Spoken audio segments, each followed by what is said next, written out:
Hi, everyone. Thank you so much for joining us. I'm really delighted to have you all here at Green Apple Books in San Francisco. We're on Ohlone land, and we're here celebrating the Right Now SF Bay Area anthology, Essential Truths, the Bay Area in Color. Let's make a little noise for this book. Thank you so much to everyone who's joining us in person and also all the folks joining us online. We appreciate you. You can let us know in the chat where you are joining us from. We would love to find out. Before I get to the real heart of the matter, I wanted to say thank you for joining us here at Books on the Park. We love putting on events such as these, and I would encourage you to check out our whole event calendar on our website. We have, I'm a little biased, but we have a particularly great season coming up. And before I introduce our authors, I wanted to introduce, or tell you rather a little bit about the anthology itself.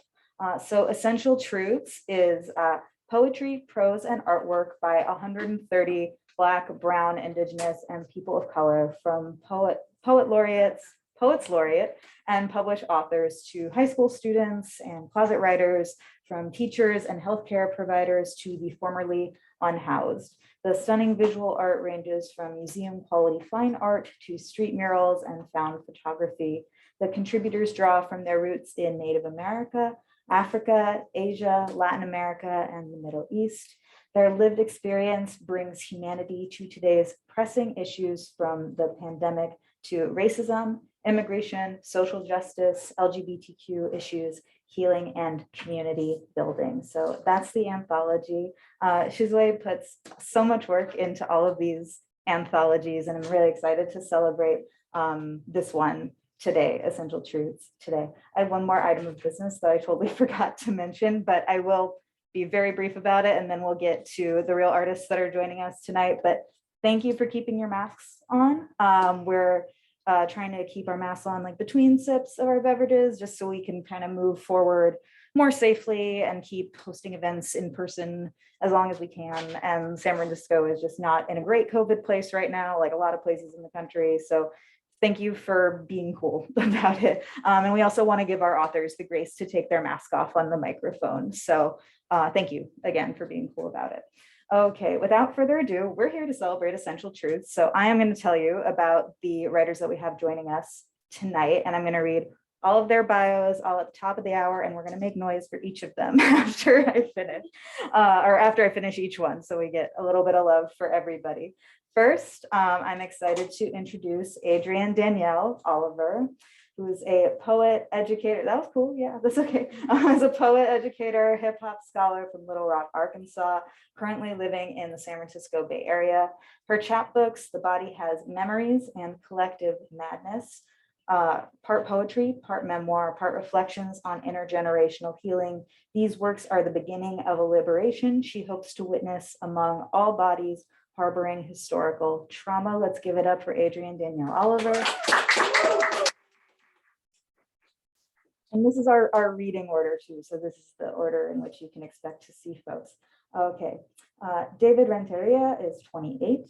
He grew up in Sacramento and lived in the East Bay for 6 years before returning to Sacramento. So he joined us all the way from Sac tonight. His stories have appeared in the Berkeley Fiction Review, Essential Truths, the Bay Area in Color, and Quarter After 8. Please give it up for David Renteria. All right. Karla Brundage is a Bay Area-based poet, activist, and educator with a passion for social justice. She believes that in order to restore balance to Earth, racist structures must be dismantled. A Pushcart Prize nominee, she is the author of Swallowing Watermelons and Mulatta, Not So Tragic. Her work is found in Conch, Hit Mama, Sparkle and Blink, and Migozine. She is the founder of West Oakland to West Africa Poetry Exchange. Please give it up for Karla Brundage. All right. Melissa Chen is a second-generation Chinese American hailing from New York City. She graduated with an MA in Asia Pacific Studies from the University of San Francisco and continues to reside in the city. Please give it up for Melissa Chen.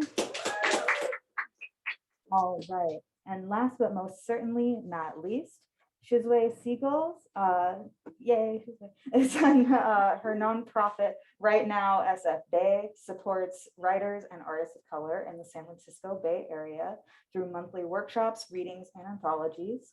Her 7 books include Essential Truths, Civil Liberties United, and A Good Conscience. She's been published in Away Journal, Sparkle and Blink, Heroics, We've Been Too Patient, All the Women in My Family Sing, and elsewhere. She's working on her 5th Bay Area anthology and a hybrid memoir about her Japanese American family's complex legacy. Please do give it up for Shizue Seigel. So I'm going to welcome back our first reader tonight, and all of our readers, we're reading into this microphone. This is just for online. So the one that gives sound back to you is the one that you want. And I'm going to welcome up Adrienne Danyelle Oliver.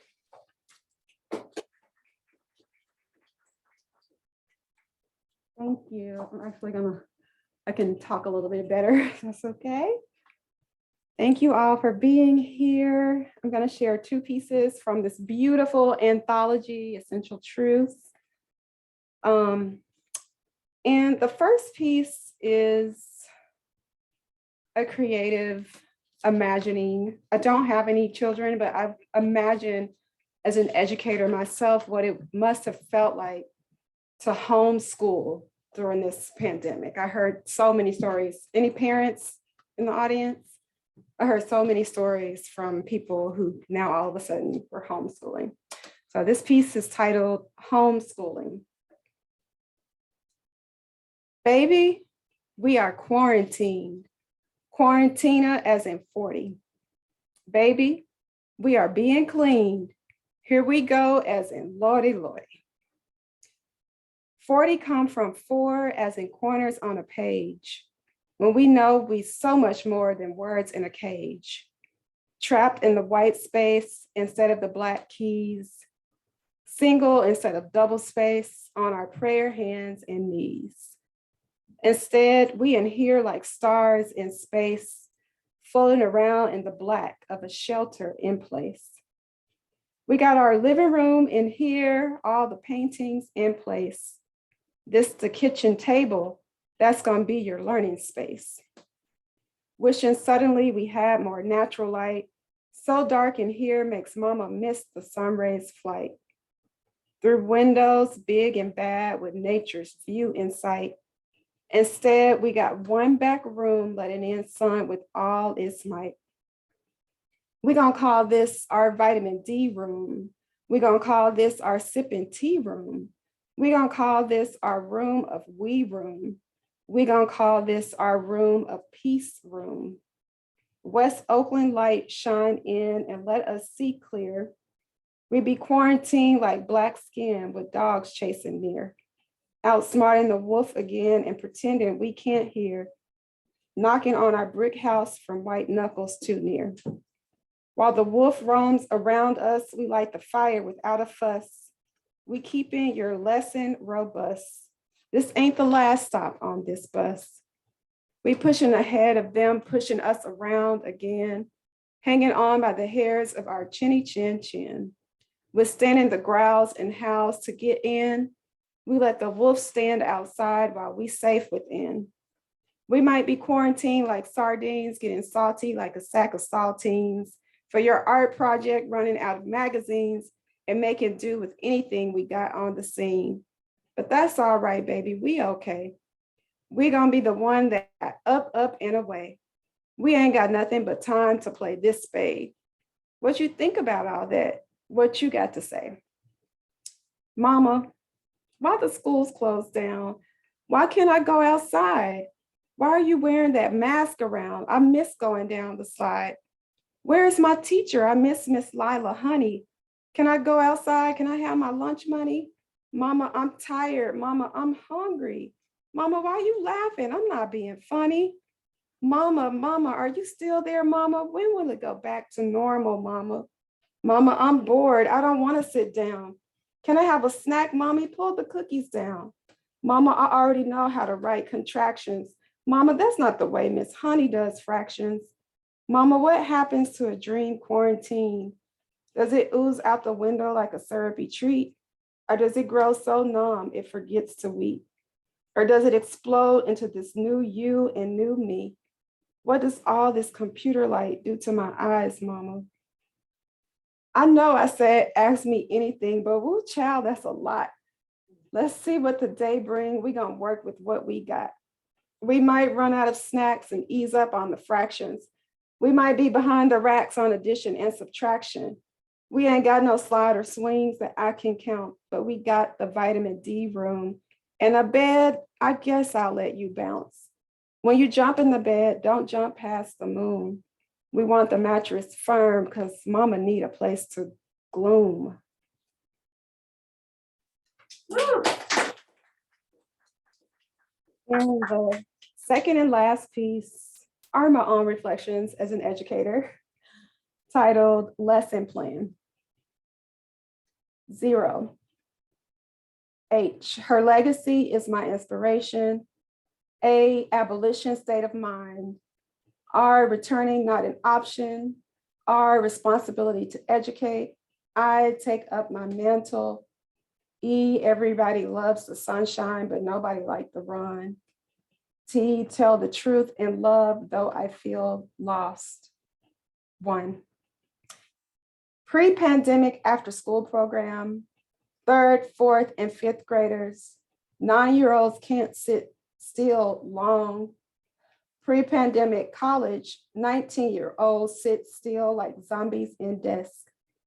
In both places, Black writers get distracted easily, can't cursive between lines of notebook paper, can't sit still at desk. Class is a sentence. Second language learners are doing better. It's the Black kids having the hardest time. All the training, degrees ain't working. Separation of self. 2. I asked the after school program coordinator, what's wrong with Samaj? She says his mother was on drugs. She suspects that he was one of those crack babies. So sad. Me and the other teachers agree. We understand now. A week later, I'm reading Killing the Black Body and realizing that answer is too convenient. I witnessed bureaucracy, the failing of education, too much home unschooling days. Present, absent, present, absent, absent, absent, absent, present, absent, absent, absent, absent, absent, absent, present. A classroom of 35 with a wait list on the first day dwindles to 20, 18, 12, 7. I am an essential worker. I have to take care of my kids. I slept in my car last night. My mother died, and the unsaid, I'm addicted, I'm depressed, I'm barely living, I'm suicidal. 3. With all the remote instruction, I think about the 9-year-olds like Samaj who can't sit still, who become 19, who become numb, who cannot take another shot of screen time without overdosing, who can't find himself in the light of his headline, his hashtag, his riot, his vigil, his classroom sentence. Digital divide is more than a trending concept. The Sade song, A Bulletproof Soul, is on repeat at my knees. 4. They say Walmart taking over public education somewhere in great America, charter schools like privatization be in a police state of mind, nationally guarded Little Rock 9. I'm the Black little girl walking solo down the line. Housewives growling with picket signs. I'm grown up now, but it's hard to remember the details because we still dreaming. Thank you. Thank you, Shizue.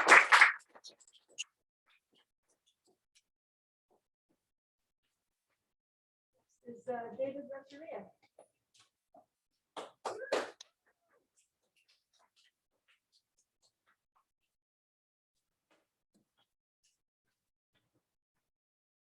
Hello. I'm just gonna read one piece. It's the one that was published in Essential Truths. I've published another one since this, but I still think that this is the best one I've written so far. So thank you again, Shizue, for putting it in there.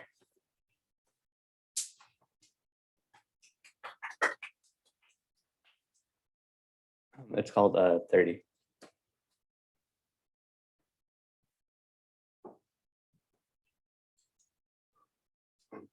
I'll tell you about a peculiar evening. We were just Johnny and me taking hits on his balcony. The hour was pleasant enough for the bay. The sun went down easy. There was the ever-present Oakland chill, like a whisper crawling up the back of your shirt. We got to talking about English, the silliness of it, trough versus through, and so on. I asked Johnny when they let him stop taking ESL classes. Dude, he said, I was born here. I never took an ESL class. It didn't occur to me that most people I know didn't learn English. They know it as a birthright, the way I knew Spanish. Johnny told me about his parents, who came from Laos before he was born. They only let him watch, read, and speak American. Sesame Street, Harry Potter, Power Rangers. His mom herself knew only a little English, so the house was mostly quiet while his dad was at work. He started learning Lao when he was 12, after his grandmother told his dad she would stop visiting unless they showed their heritage some respect. I didn't get to tell her anything worth telling, Johnny said, because she died of breast cancer a year after that. Did they regret teaching you so late? I asked him. He said probably him more than them. I said, Johnny, I didn't know you had a grandma. I didn't even know you had parents. That's how little I know about you. Johnny didn't take offense. He's more private than most. Not aggressively private, but he knows he comes off that way sometimes. He just turned his head and exhaled, the smoke stacking in the air above his shoulder. Eye for an eye, he said. I thought for a bit. Okay, I said, here's a good one. I was 6 years old when we got to the US. My mom told me not to tell anyone we were from Mexico. She said, if anybody asks, we're from California. Don't tell. My expatriate aunts warned her of neighbors tattling on neighbors. They said there would be a knock on the door, stocky men in green jumpsuits, and then blam, back to Mexico, quick as you like. Don't tell, she said. And it was true. Neighbors really tattled on neighbors. La migra really did pull into driveways. Some of us really were deported. A few months after we got there, Mom dropped me off at Edward Kimball Elementary School for my first day of second grade. During recess, Giovanna Trujillo told me about her brother. She said, did you know my brother has 3 snakes? I asked her how big. She said, 2 of them are babies, but the other one, she stretched her arms out wide, is this big. I said, well, did you know my family's from Mexico? She said, mine too. No, I said, like I was born there. Oh, she got it, the gravity of it. I was pleased. I told her, but if anyone asks, tell them I'm from California. Johnny asked me if I had liked Giovanna Trujillo. I told him I had. She'd had red glasses and a long braid and soft cheeks and a kind face. I didn't know English, so when I needed to use the bathroom, she'd ask Ms. Rochelle for me. I would sit next to her while she got the okay. Then Ms. Rochelle would look at me and nod. I might as well have been sucking my thumb. He asked if I still talked to her. I didn't. I moved the summer before 4th grade, then 3 times after that. The depth of my friendships ran pretty well shallow, I told him. He said, I can't imagine that, living somewhere they don't speak my language. I said I couldn't either. We let that sit for a while, the thought dissipating in the dark currents of concrete airs and bellowing freight trains. I did the zipper on my coat. Johnny took another hit. It's out, he said. He asked me if I was staying over. I told him I wasn't. He let me know to lock the door before I left. Then he went inside. I remembered one day about 10 years ago. I was doing homework in my room in the house where my parents still live. I heard the big engine of Dad's truck pull into the driveway, which put me on edge because the sun was still out. Dad usually got home well past 8, unless he forgot something. When that happened, he pulled in, opened the garage, grabbed whatever he forgot to load up that morning, and went right back to work. That day he came in through the front door. I heard him walk to the kitchen, to their room, and then mine.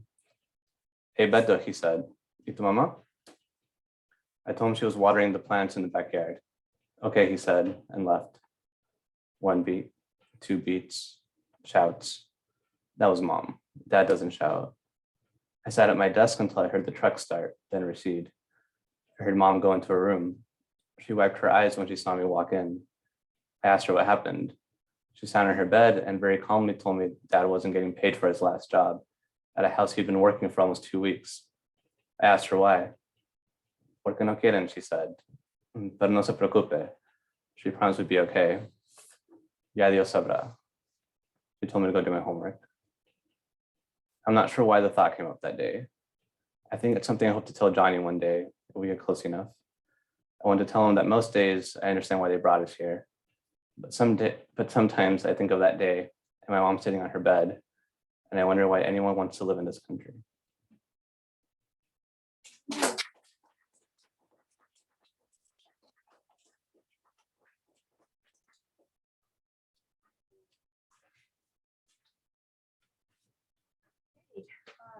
Karla Brundage.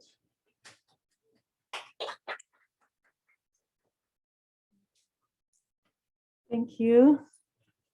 I'm also going to read my piece. I'm also going to read my piece that's in the book called Love, Death, and Distance. Day 34. There was a time when I was counting the days. Day 34. My father has COVID-19. We are on the phone. I can imagine his frail body leaning stiffly against the hospital bed rail. Everything in the room was a dull blue and gray, like his eyes, the hospital blanket, the half open tied robe, his house shoes.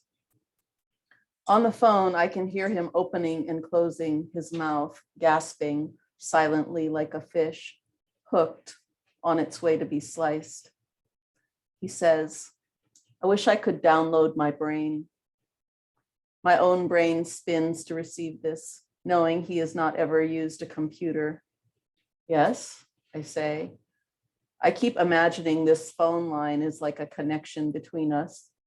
When I close my eyes, he says, I can see it. There's a long pause. I can see the connection. I close my eyes. I was wondering, he resumes, do you know where we could get any LSD? LSD?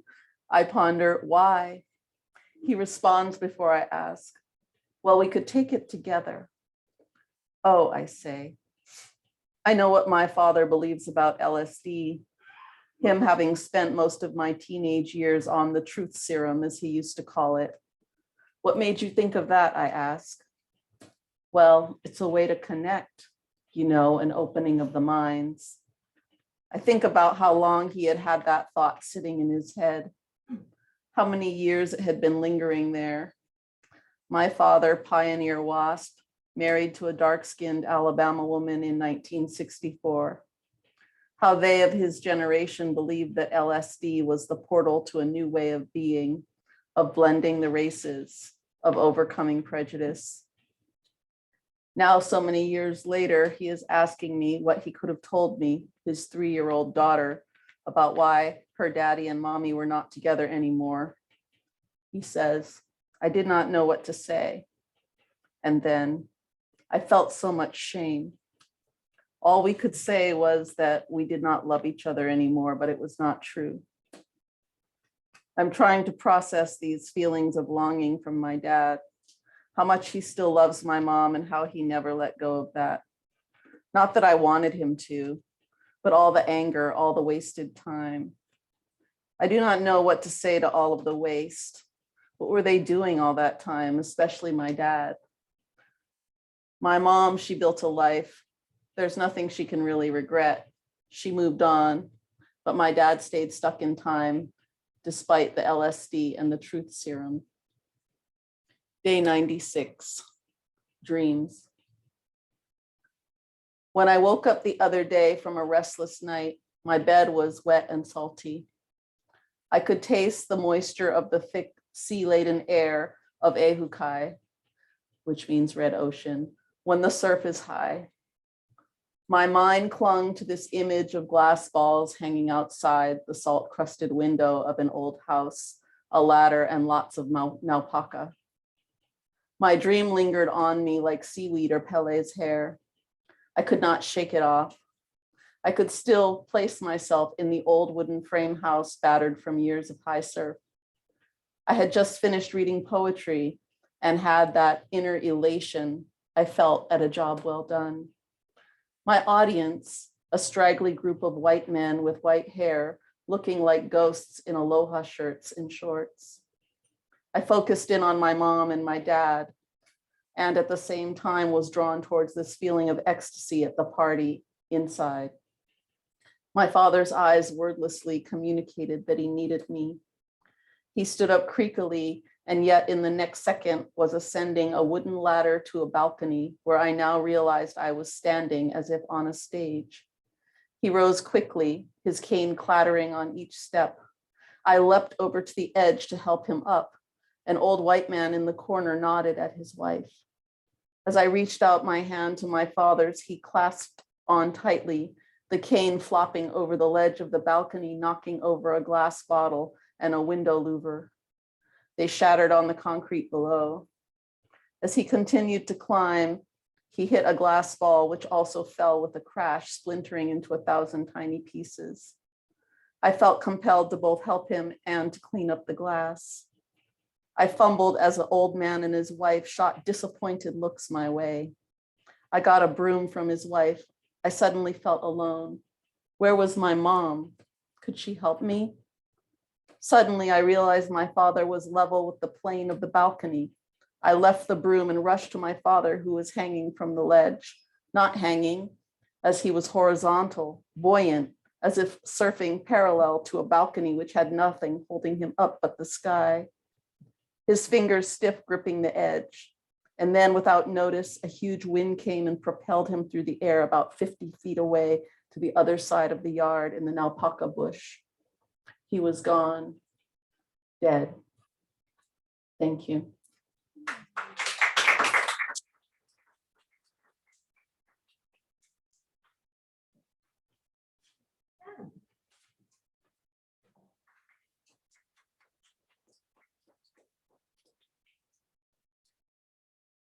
I'm a bit nervous to follow all these good writers. I actually lost my page.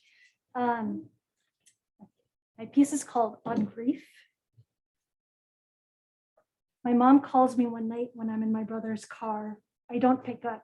I let it ring because my mom always calls frantic when there isn't an emergency.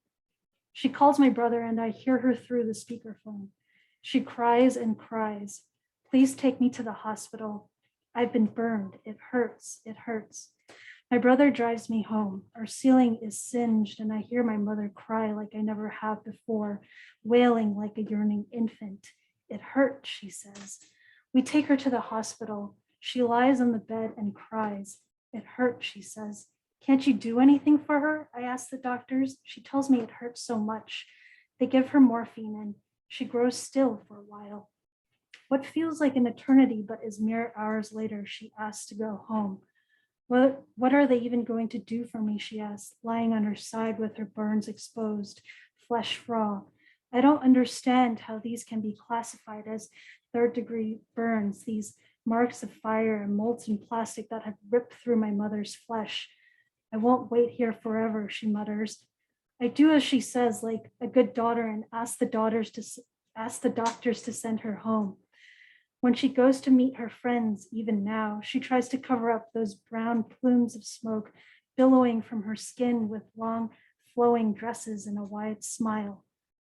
I'm 25 when my mom calls me, frantic. I'm across the country grabbing lunch on a workday. Sometimes I think I leave home so that I can screen her calls. I don't want to pick up. She calls again, frantic. I can hear the panic, the tears. Your dad has cancer. We thought it was a stroke, but it's not. Your dad has cancer. I don't know if he has long. Please come home and see him. I leave work in a haste. I don't know why I'm sad. I've never had a good relationship with my father, but something wells in my heart. I fly home. He's in a hospital gown when I see him, tattered, puts his hands on my face gently. His hands don't smell like anything. It's weird. He used to hit me with those hands that always smelled of history burning. My father, a giant I always feared, now small and frail. I wrote a poem once about my father beating my mom.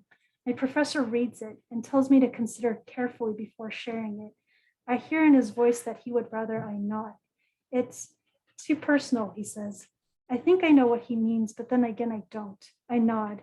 In my dorm that night, I look at my ceiling and wonder which parts of me are too raw to expose. My father doesn't smell like cigarettes. It's strange. His hands are soft, sweaty when he reaches for my face. I left money for you, okay? He tells me with a thick voice. For you to buy a house. I nod and sit in a chair that makes me stiff for hours. I'm restless. I go home that night lying in a hard bed. Go to sleep, my mom says. Don't tell your parents how long he has, my cousin tells me. It will just upset them. I roll my eyes. Terminal, stage 4. How many people have stage 4 cancer? Does my father become one in a long string of numbers to fall into memory? What does it mean to grieve someone you never really understood? A white man asked me about my dad and his cancer. I say matter-of-factly that my father had smoked for all his life. The man stops me. We don't judge here, he says. The insides of me snap like twigs turning to cinder. The stranger knew nothing of how I often looked at my father with fearful eyes, watching plumes of smoke rising to our yellow ceilings. He doesn't know of how I dig through my memories every now and then. Remember when I'd asked my father to stop smoking as a child. You're so smart, he dismissed me. I will. When I see the farewell for the first time, tears well up in my eyes and I cry in the dark of the movie theater. What is fact or fiction but narrative spun and woven differently? I let all the grief I hold in my heart spin out onto the screen, staring back at me. Lulu Wang sees me and I feel real. A child of Chinese immigrants, how far back does my origin story begin? I'm a child of knots, of convoluted memories and staggering contradictions. I'm a balloon filled with things I don't say. I like to think that my parents loved me with what they had, but not what I needed. I'm stiff, my muscles strained, trying their best to wring out all meaning from me. What does it mean that I can feel trauma from generations beyond my memory? What does it mean to ache for people I never even knew? I always carry grief in my pocket. I can feel the ache of it in every cavity of my body.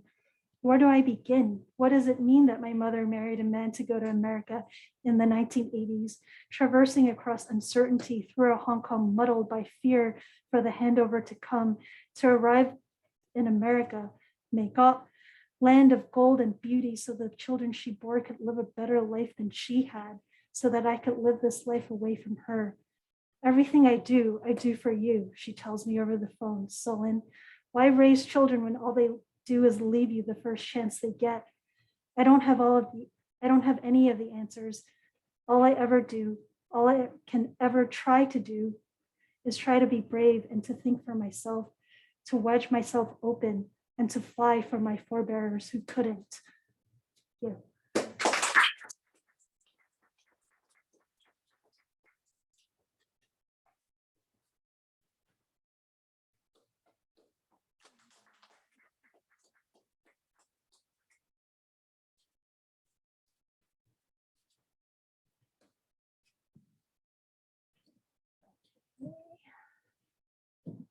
So I'm the last reader, and I'll be reading an excerpt of my poem from Essential Truths, and then a couple of other short poems. I think one of the things about the pandemic is it made me really sort of philosophical, thinking, beyond my small self and about all of us connected. And this, was something that affected everybody around the world. And just that sense of, that it sort of forced us out of the small I, in a sense. City snapshots, pandemic spring. Time remains elusive. Sense and schedule, virus scattered, but meanings crystal clear. Earth and sky are calling us to remember who's in charge. Skies unload after winter drought upon a super bloom of spring, a wealth of dudleya and acacia. Native Californians and Australian imports flourish alongside a proliferation of tents, mushrooming as the world turns upside down and backwards. Celestial cycles grind on. Fallen Caesars and pharaohs, are they laughing now? Earth mounds and monoliths, pyramids and skyscrapers. Humanity's been here before, too many times to know. How the mighty rise and fall, but the poor will endure. Can we bridge the salt of the earth to stars in our eyes, everlasting gold in the heart? In my neighborhood of stubborn weeds, did COVID arrive just in time to save us from total eradication, preserving the last of the grit from $1 million scrubs of virgin olive oil, oatmeal, and sage, consumed by the pampered few who could afford to bathe their skins with what lesser folk could eat? Will the virus slow them down like the bursting of .com 1 or the '89 earthquake? Coastal fog used to be enough to keep away those who did not love this land, the fragile interface with sea and sky, sometimes unseen all summer long. Fog tendrils and microdroplets burst against our cheeks, reminding us like warning blasts and mournful bleats, signaling ships at sea and landlubbers alike that we are all adrift on life, reality rising and falling, heaving and lulling by turns. There are no guarantees, only the invitation to risk. We are a hardy people, buckwheat and sorrel, dandelion and succulents. Look down your nose at us. Indulge yourself elsewhere with showy blooms and gourmet grazings.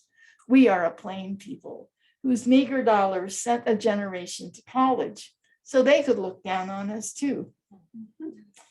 Now they are learning something priceless. There are no guarantees, except death comes to all of us. Life reveals by how you rise to meet it. Across town, the mission is quiet. Its streets and shops no longer a pulse of the city, a thready reed, profound connection, how deeply one could love a stranger, a wordless bow from the heart, sharing for a moment, ancient stones calling, the earth's core turning, the wheel of stars across the sky. Who cannot taste the love in a plateau, a 20% tip returned as a double spoonful of beans? Today, a young woman, a shade lighter than cafe au lait, bleached dreads tied in a top knot with a stylish scarf, talks loudly into a cell phone? No, she argues with herself with sharp yips and sudden jumps as if to leap out of her body, escape her own skin. I want to take her in my arms, calm her with my eyes, she who fears touch and yet longs for it. Before I can reach her, she turns the corner and disappears. Another woman sits on the sidewalk, legs crossed as if in meditation, hooded head erect, searching for that peace she knows is there, but not today in Mission Street Writ. She's haloed by orange peels, discards or a gift. A man towers over her, screeching like a banty rooster. Her neck shrinks down into her shoulders as he spits invective in Espanol. Does she understand? I wait until she walks away. Our eyes connect as I slip her a 5, rolled tight so he won't notice. She now has something more he could take. Her face is grimy, brown as the street, a darker shade than when she left Sri Lanka, Kerala. I wish I could tell her it'll be all right, but all I have left is a silent prayer. In the Tenderloin, a clot of homeless shelter in place on a Medusa raft of sidewalk, side by side, huddling close, sheltering each other from the disdain that kills as surely as virus. The Brits appropriated xenophobia along with the Elgin marbles, but Peter, the Greek produce man, lives by philoxenia, love of strangers. Because of what the Nazis did in the mountains of his homeland, in his boyhood, he hires refugees from Salvador and Bosnia who suffuse his vegetables with fortitude and love. Fierce-eyed Alma folds conservative prayers into paper angels, while cousin Lefty shrugs over politics and tells us when the figs are ripe. In the secret green heart of my stucco-rimmed block, willows sway in the salt air, and a riot of succulents shoots golden stars towards the sun, weeks of rampant glory before heads drop on withered stems. Native California survivors and hardy migrants, winter frost and summer drought.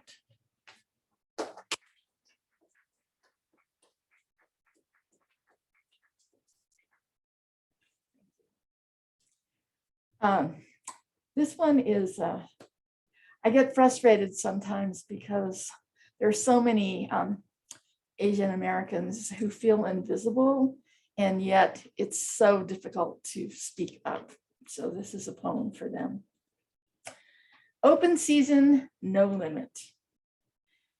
Maybe you're not the enemy today, maybe yesterday, maybe tomorrow. Keep your head down and your bags packed. You are not white and never will be, no matter how good you are. And you are good, skilled, virtuous, with grades and credentials to prove it. Or maybe it's true, you were only good for nothing, as your parents began to say when you began to think for yourself. But still, you are not white and never will be.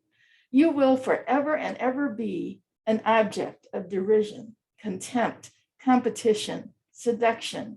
You will remain obscure and inscrutable, finding safety in invisibility, keeping cover, so covert jeers and sneers never erupt into open laughter, open slaughter.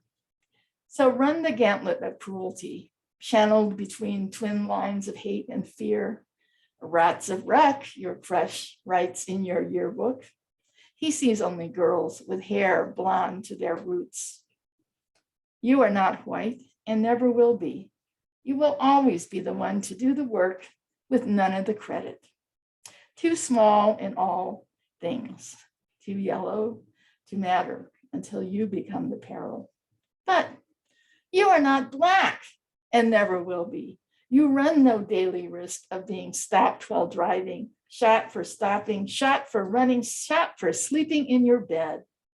You are no blackbird today, maybe yesterday, maybe tomorrow. When are you going to stop running?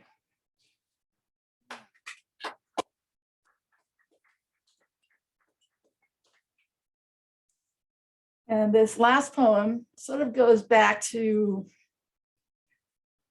all of those little things from when we were kids that affect all of us, no matter what color we are.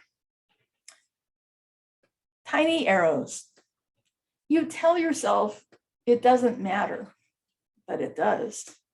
You tell yourself you're not hurt, but your heart splinters. You tell yourself you're not scared, but your gut twists. When did it all start? Who was the first to put gum in your hair? Kick the chair out from under you, prick your nape with jeers, stab your smile with dagger tongues. They screamed fear and pain into your face, or slipped it to you silently, cut you off and cut you out, shredded what remained of hope and trust. But somewhere beneath the debris, your soul's intact. You can tell your enemies' memories to leave anytime now, anytime now, anytime now.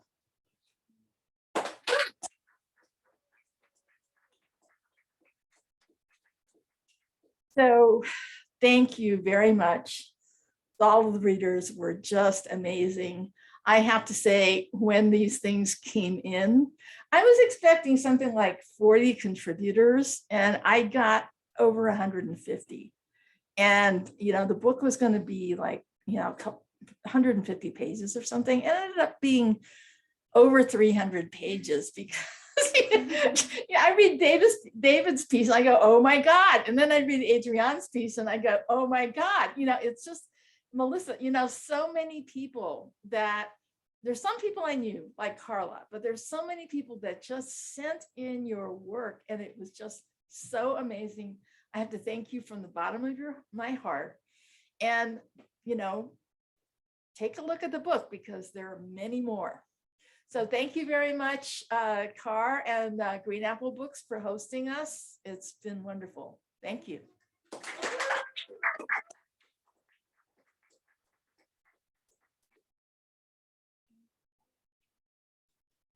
And buy a book, buy several. That's the only reason I'm back up here. But I'll keep it brief because I want to let everyone's words hang in the air as we kind of hang out and get comfortable. But please give another hand to all of our readers tonight: Adrienne, Danyelle, Oliver, and David, Renteria, Karla Brundage, Chen, Shizue Seigel. We do have copies of Essential Truths available. We also have one of Adrienne's books at the front available for purchase.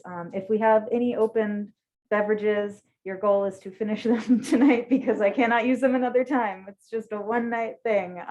Thank you to everyone for being online, for being like really great and attentive. I wish I could show you all what all the kind things they were saying, but they were really kind. So thank you very much, and we will see you next time.